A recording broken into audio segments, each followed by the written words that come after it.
On remercie beaucoup Georges-Henri Fournier de son très bel exposé. Il a été obligé de nous quitter pour ne pas rater son avion. Je passe maintenant la parole à Olivier Cusneau de Tenon, qui va nous parler du cancer de la prostate avec une approche médicale personnalisée. Olivier Cusneau, vous êtes en ligne?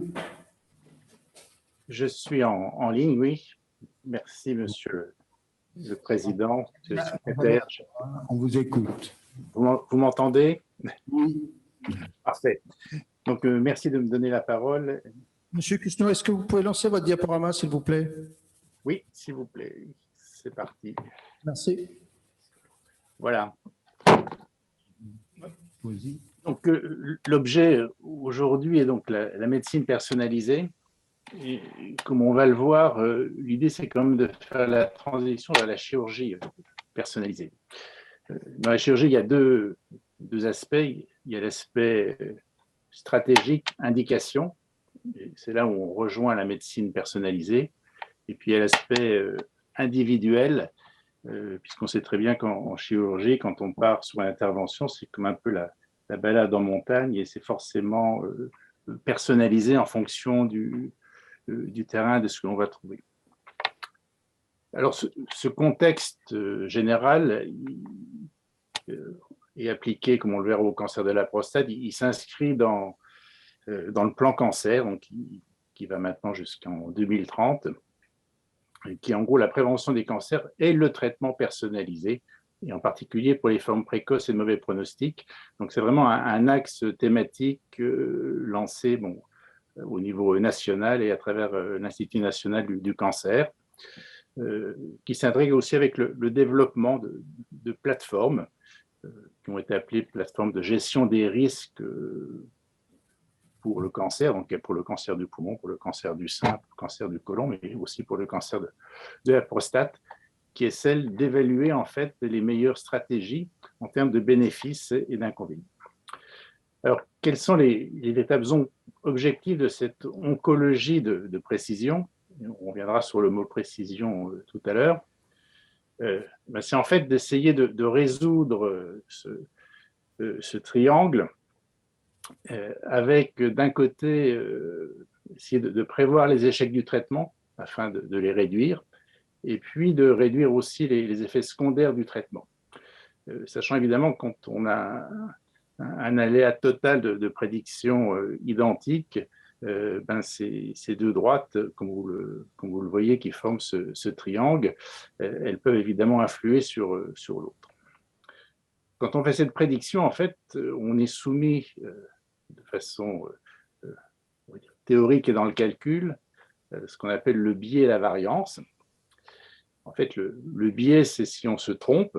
Donc, il y a deux niveaux pour le chirurgien de se tromper. Il y a se tromper dans l'indication d'avoir une mauvaise décision, et puis après de faire une mauvaise intervention, qui est le deuxième biais. De l'autre côté, donc, il y a la variance, et la variance, c'est le fait de ne pas toujours faire pareil, d'avoir une dispersion autour de la cible. Et en fait, ça, c'est l'aléa qui reste encore aujourd'hui et qu'on va essayer de diminuer avec un certain nombre d'autres éléments, comme on va le voir, en allant un peu plus loin dans l'imagerie ou en utilisant des marqueurs ou en utilisant des techniques plus précises. Alors, quels sont les outils en cancérologie dite de précision?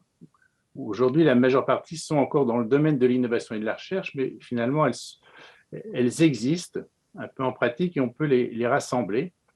Donc, on a d'une part les marqueurs moléculaires, avec, comme vous le savez, une explosion de techniques, avec les techniques en particulier de séquençage et de génomique qui ont émergé.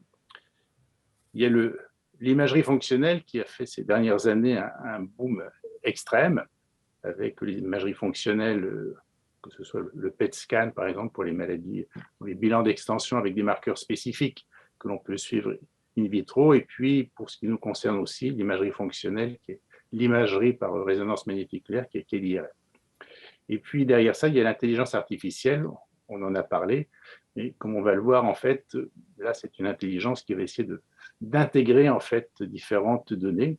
Tout ça pour avoir un traitement au plus juste, traitement qu'on appelle donc, personnalisé, ajusté, sachant en effet que, on l'a vu en chirurgie, en fait, cette personnalisation, elle existe déjà, mais elle n'était pas encore formalisée comme l'est la médecine formalisée.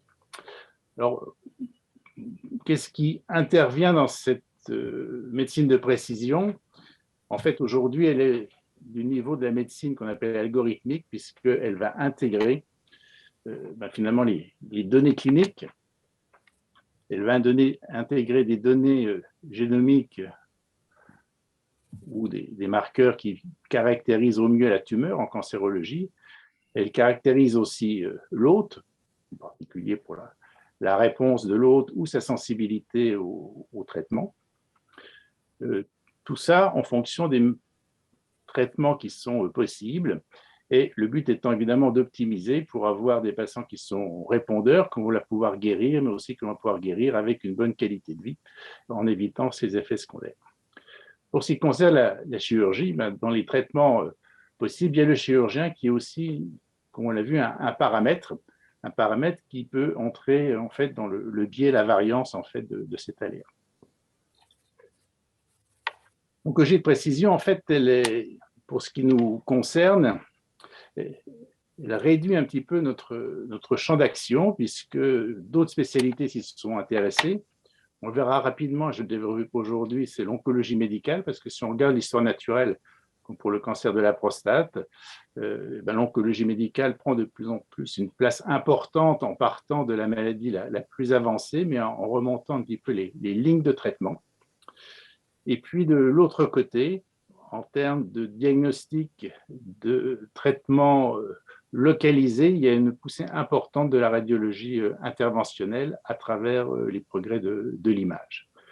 Et donc, on l'a évoqué tout à l'heure, le champ du chirurgien risque d'être modifié dans les années à venir en fonction de ces paramètres et de l'investissement qui sera fait par les chirurgiens dans les techniques qui sont issues en fait de cette médecine personnalisée.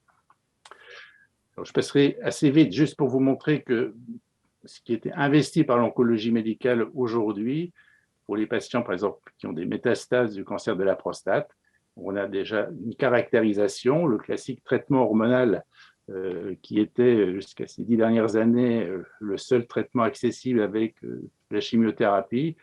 Aujourd'hui, viennent des hormonothérapies de troisième génération qui ont des spécificités aussi dans l'indication, viennent des médicaments comme les inhibiteurs de PARP pour des mutations spécifiques retrouvées dans ces cancers.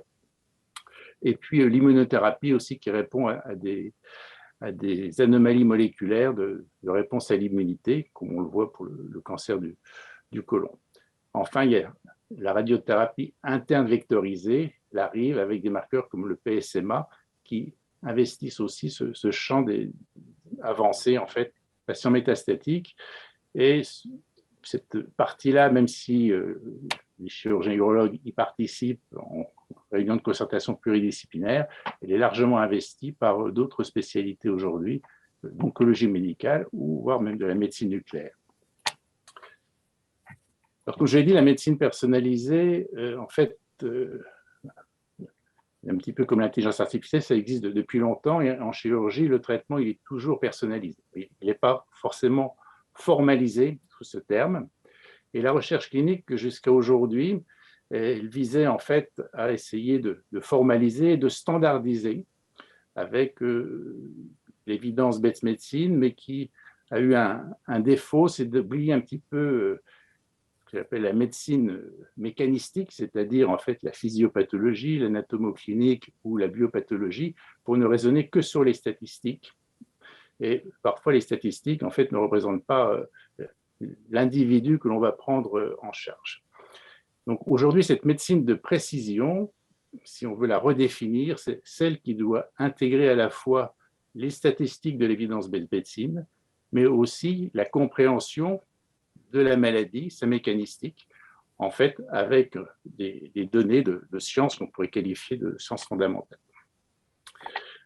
Alors, il y a une transformation qui est faite, mais qui n'est pas encore largement développée, et en particulier pour tout ce qui est traitement en médecine personnalisée, ben les agences réglementaires ont du mal en fait de changer de point de vue. Alors, certaines études aujourd'hui ont pris cette place, c'est ce changement un petit peu de paradigme, si on veut dire.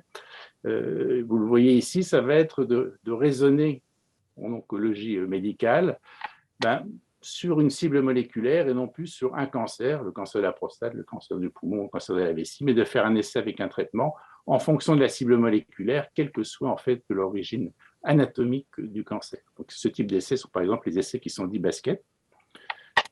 Autre modalité de recherche clinique donc, qui se fait dans ce domaine, ce sont les essais qui sont dits parapluies, où on va avoir pour un cancer donné, par exemple le cancer de la prostate, mais comme on le sait, qui sont des maladies hétérogènes sur le plan en fait, des anomalies moléculaires, un traitement par anomalie moléculaire, et ce ne sera pas la même évidemment entre les différents patients.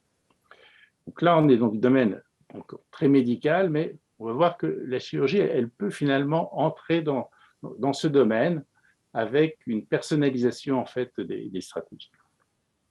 Donc, je prendrai l'exemple aujourd'hui des cancers localisés qui sont au cœur du traitement encore chirurgical aujourd'hui, le cancer de la prostate. Alors, pourquoi s'intéresser à ça? Parce que finalement, le cancer de la prostate localisé, il est grévé et on pourrait même critiquer, ce qui a fait l'objet de nombreux débats aussi en amont autour du dépistage, par une maladie qui en est fait hétérogène, avec, comme vous le voyez sur cette courbe, hein, j'ai pris cette étude, mais aujourd'hui, il y en a plusieurs qui ont été faites, qui sont les études randomisées comparant la prostatectomie soit au traitement différé.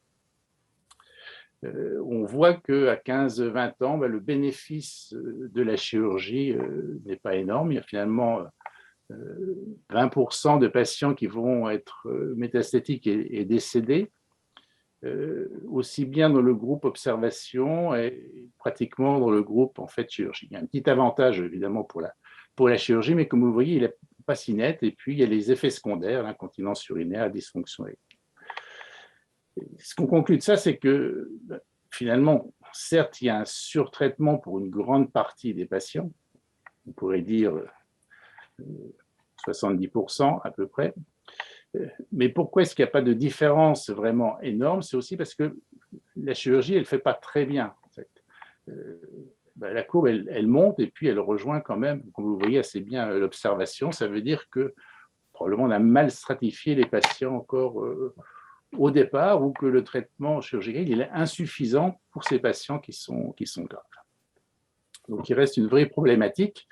Et c'est vrai, quand on parle aux patients, et on le verra tout à l'heure, on peut lui dire je vais vous guérir dans 20 ans à 80% en vous faisant une prostatectomie. On pourrait très bien aussi lui dire je vais vous guérir à 75% si je ne vous fais rien. Donc cette problématique, elle reste importante et il y a toute une stratégie et un développement qui essaye d'éviter ce surtraitement, estimé à 70%, avec un traitement radical et ses inconvénients, et le sous-traitement qui peut toucher 30% des patients et une grande partie des patients qui sont même opérés aujourd'hui parce que le traitement est insuffisant. Alors, quelles ont été les avancées ces dernières années et comment elles sont aujourd'hui intégrées à un horizon qui est de 5 à 10 ans? On ne va pas faire de prédiction plus.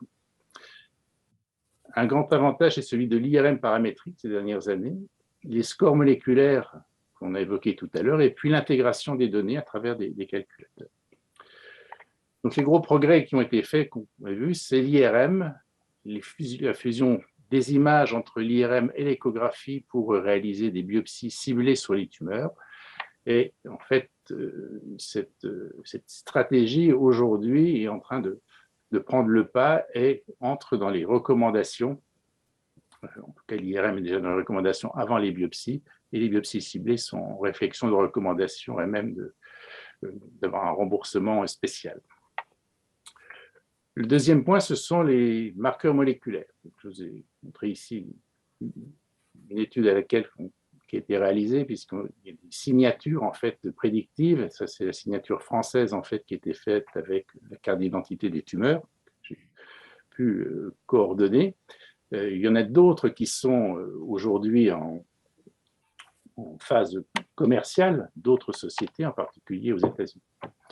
Ces signatures moléculaires, elles sont en pleine transition. Je vous ai mis cette diapositive, puisqu'aujourd'hui, on peut analyser des milliers de gènes en même temps sur une coupe d'histologique.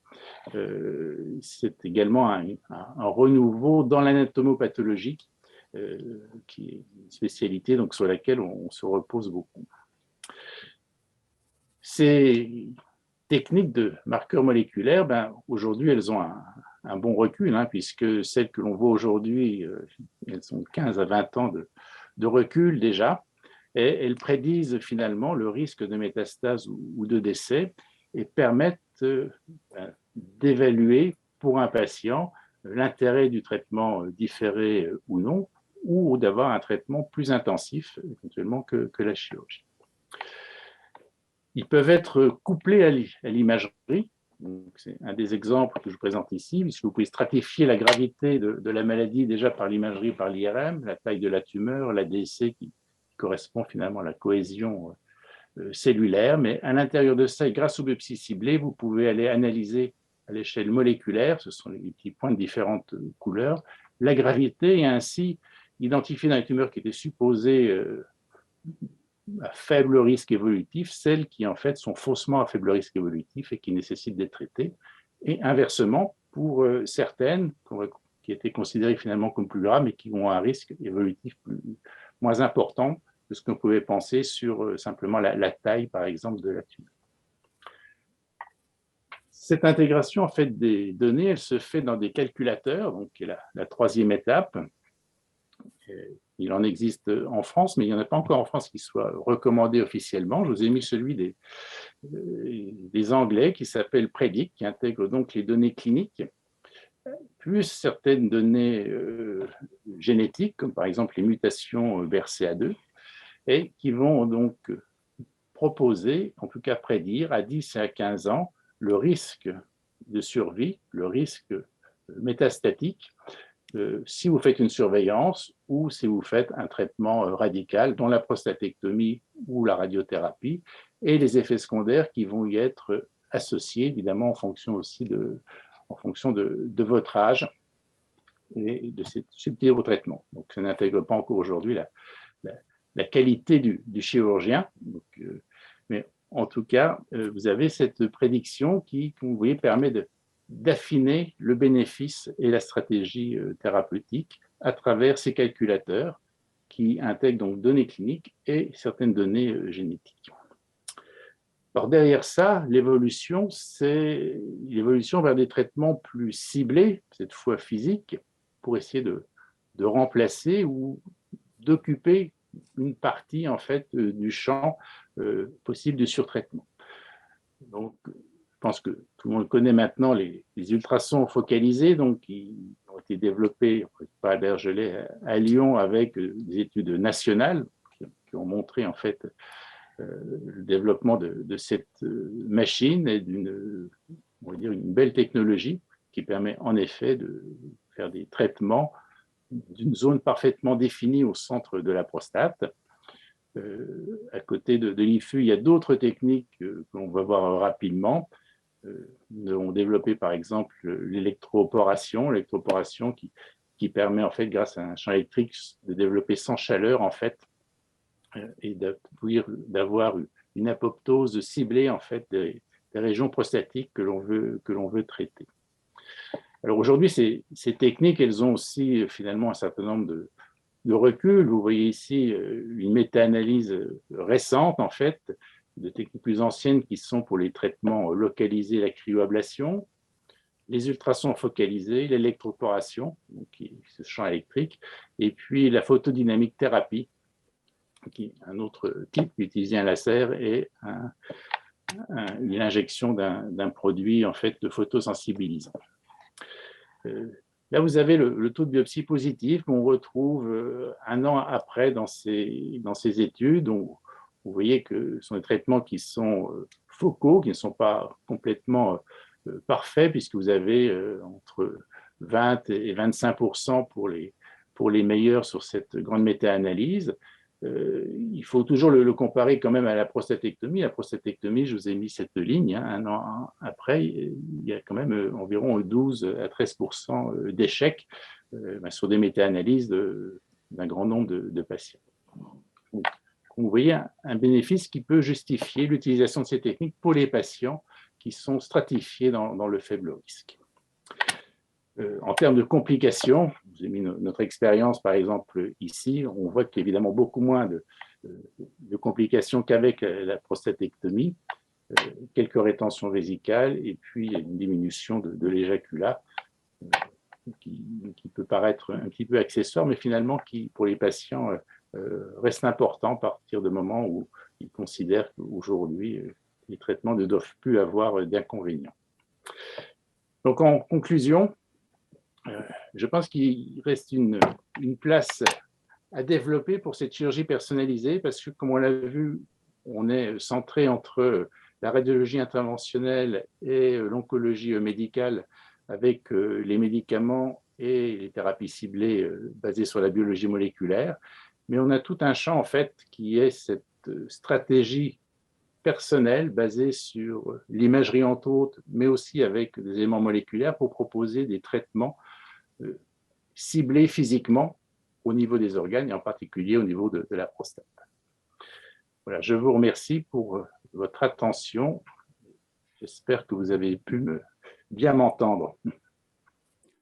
Merci beaucoup, Olivier Cusneau, de ce très complet tour d'horizon sur les traitements alternatifs du cancer de la prostate localisé.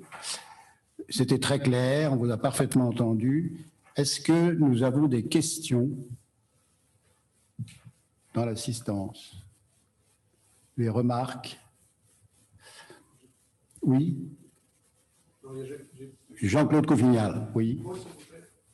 Tu as perdu le micro.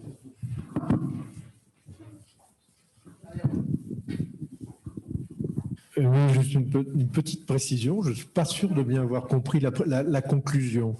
Ça veut dire qu'à partir du moment où on développe, je veux dire, tout ce processus d'oncologie ciblée, j'ai cru comprendre par la dernière phrase qu'on se demandait quelle est la place qui restait à la chirurgie. Est-ce que c'est ça la conclusion? Non, la conclusion, c'est de dire que vis-à-vis des autorités pour nouveaux traitements, la chirurgie, elle doit construire des essais basés sur une chirurgie personnalisée en utilisant les outils que sont l'imagerie, les marqueurs moléculaires, un petit peu comme le mode qu'on a vu tout à l'heure, qui sont ces essais de type basket ou autre. Sinon, elle reste une chirurgie personnalisée, quasi individuelle, et un des grands freins de la chirurgie, entre guillemets, en reconnaissance, c'est de manquer d'essais, en fait, qui permettent d'introduire ces techniques dans ce contexte. Voilà. Puisque, comme vous l'avez compris, aujourd'hui, sur un aspect réglementaire et la valorisation des thérapies, elles se font par l'oncologie médicale et il y a tout un champ pour la chirurgie à condition de pouvoir faire reconnaître à travers des essais, finalement, puisque aujourd'hui, c'est ce qui compte vis-à-vis de nos autorités, qui soit basé sur ce modèle. C'était ça ma conclusion, c'est qu'il y a un investissement à faire en fait sur ce type de stratégie de recherche pour faire reconnaître au mieux ces techniques. On a une grande faiblesse d'évaluation sur la méthode et les résultats chirurgicaux, alors que les autres disciplines qui s'occupent de cette problématique, elles sont, je veux dire, ont de nombreux résultats et des études qui sont cohérentes ou correctement faites. Oui. Bien, s'il n'y a pas d'autres questions, comme l'heure tourne vraiment vite,